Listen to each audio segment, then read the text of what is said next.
Welcome to Burlap Teachers. Enjoy the video. In this video, I will show you how to replace your Ford Escape wiper blades.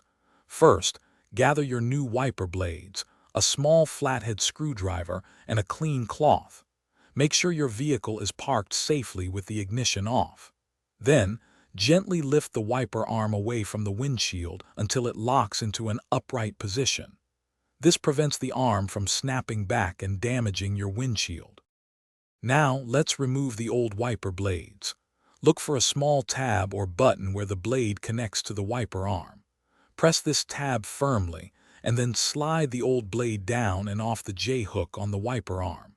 It should detach with a gentle pull. Remember to hold onto the wiper arm securely to prevent it from snapping back and potentially cracking your windshield.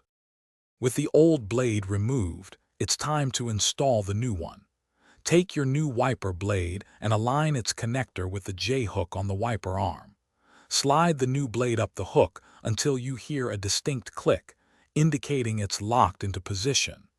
Give the blade a gentle tug to ensure it's securely fastened and won't come loose during operation.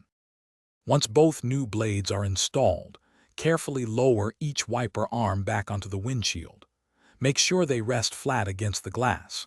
Now, turn on your vehicle and activate the windshield wipers with some washer fluid. Observe the new blades to ensure they clear the windshield effectively and smoothly, providing clear visibility for safe driving. You're all set. Thanks for watching. Consider subscribing if this video helped you.